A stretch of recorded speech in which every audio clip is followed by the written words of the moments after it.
एहसान उनका तब मानते जब वह एक सामान्य सीट पर किसी को टिकट देते। तो कार्यकर्ताओं को प्रशिक्षण देने के पहले उनको अपने दोनों बेटे को प्रशिक्षण देना चाहिए। तो पूरे परिवार की ही पार्टी बनाया, नहीं तो निश्चित रूप से आप देख सकते हैं कि पूरे परिवार के लोग ही हर जगह प्रमुख पदों पे वहाँ रहे हैं। नमस्कार, आप देख रहे हैं फर्स्ट बिहार झारखंड और आपके साथ मैं हूं देवाशीष कुमार। बिहार में 2 विधानसभा सीटों पर उपचुनाव होने हैं, पहले तारापुर और दूसरा कुशेश्वर स्थान। इन दोनों विधानसभा सीटों पर प्रत्याशी अब उतरने लगे हैं, यानी कि बिहार की जितनी राजनीतिक पार्टियां हैं जो वहां से चुनाव लड़ना चाहती हैं, उन तमाम लोगों ने अपने अपने प्रत्याशी को जो है उतारने का काम कर दिया है। एनडीए ने संयुक्त प्रेस कॉन्फ्रेंस कर अपने प्रत्याशी के नामों की घोषणा कर दी। वहीं कांग्रेस ने कल 7 बजे से पहले अपने दोनों उम्मीदवारों के नाम की घोषणा कर दी, जिसकी खबर भी हमने आपको दिखाई थी। अब उसके बाद इस दोनों उपचुनाव में जहां चुनाव होने हैं दोनों सीटों पर, उसके बाद बिहार की राजनीति गर्मा गई है। हम आपको बता दें कि आरजेडी की तरफ से लालू प्रसाद यादव ने बड़ा बयान दे दिया है। दरअसल आरजेडी की जो है वो प्रशिक्षण शिविर चल रही थी 2 दिन से लगातार, परसों और कल। उसी पर लालू प्रसाद यादव ने अपने कार्यकर्ताओं से बातचीत की वीडियो कॉन्फ्रेंसिंग के माध्यम से, और इसी दौरान उपचुनाव में उन्होंने जीत का दावा कर दिया। दरअसल कुशेश्वर स्थान से लालू प्रसाद ने कहा है कि वहां पर जो जाति है वो मुसहर जाति है, और जब मैं मुख्यमंत्री था तब मुसहर जाति के उत्थान का काम किया था। जिसके बाद अब बिहार की राजनीति में ये बयान जो है वो तेजी से वायरल हो गया। इसी के पलटवार करते हुए बीजेपी के प्रदेश अध्यक्ष संजय जायसवाल ने निशाना साधा है। सबसे पहले आप सुनिए कि लालू प्रसाद यादव के इस बयान को संजय जायसवाल ने किस रूप में लिया और क्या कुछ कहा है। देखिए, हर पार्टी का सपना होता है कि उसका उम्मीदवार जीते।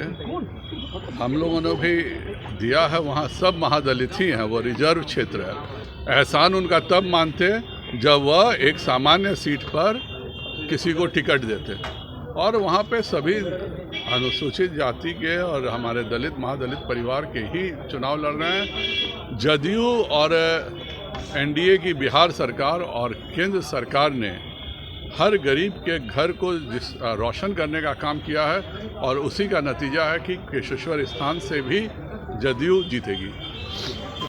तो आपने सुना कि बिहार भारतीय जनता पार्टी के प्रदेश अध्यक्ष संजय जायसवाल ने किस तरह से लालू प्रसाद यादव पर निशाना साधा है। वहीं बिहार सरकार में मंत्री नितिन नवीन ने भी लालू प्रसाद यादव के इस बयान पर पुरजोर खंडन किया है, और क्या कुछ कहा है। यहां तक कि नितिन नवीन ने तो यह कह दिया कि उनके परिवार में अब खुद टूट है और पहले अपने परिवार को बचाना चाहिए, तब चुनाव लड़ने और लड़ाने की बात करनी चाहिए। अब हम आपको सुनाते हैं बिहार सरकार के मंत्री नितिन नवीन ने क्या कुछ कहा है लालू प्रसाद और लालू परिवार के बारे में। तो मैं तो यही पूछना चाहूँगा ना कि क्यों अपने ही परिवार के लोगों को ही उन्होंने मौका दिया। कहाँ कभी दलित के व्यक्ति को उन्होंने मौका दिया। आज दोनों पुत्रों की लड़ाई को भी वो समाप्त नहीं कर पा रहे हैं, वहाँ पर भी वर्चस्व की लड़ाई चल रही है। तो पूरे परिवार की ही पार्टी बनाया, नहीं तो निश्चित रूप से आप देख सकते हैं कि पूरे परिवार के लोग ही हर जगह प्रमुख पदों पे वहाँ रहे हैं। जो बड़े नेता रहे वो हमेशा हाशिए पर रहे। तो जो परिवार की पार्टी बनाए वो दलित का क्या सम्मान करेंगे। दलित को किसी ने सबसे अधिक अपमानित किया तो निश्चित रूप से राष्ट्रीय जनता दल के लोगों ने किया, हर गांव में, हर टोले में, हर मोहल्ले में किया। पर लालू यादव का कहना है कि जितना सम्मान दलितों को हमने दिया उतना किसी ने नहीं दिया होगा। भाई उनके कहने से क्या होगा, जो करनी है वो तो सामने दिखता है ना। राष्ट्रीय जनता दल के प्रमुख पदों पे उनके परिवार के ही सदस्य हैं, परिवार के बाहर भी नहीं हैं। तो ऐसे आप समझ सकते हैं कि दोनों ही सदन को उठा लीजिए, क्या स्थिति है। पार्टी के प्रमुख को उठा लीजिए, क्या स्थिति है। पार्टी में वर्चस्व किसका है। बड़े नेताओं को हाशिए पर ढकेलने का काम तेज प्रताप ने किया, तो तेज प्रताप पर कोई कार्रवाई हुई क्या। तो कार्यकर्ताओं को प्रशिक्षण देने के पहले उनको अपने दोनों बेटे को प्रशिक्षण देना चाहिए। तो आपने सुना बिहार सरकार के मंत्री नितिन नवीन ने क्या कुछ कहा है। देखिए, इन दोनों के बयानों को अगर हम एक जोड़कर देखें तो अब बिहार की राजनीति जो है वो बिहार के इन 2 सीटों पर जहां उपचुनाव होने हैं, तारापुर और कुशेश्वर स्थान, इन दोनों सीटों पर राजनीति गर्मा गई है।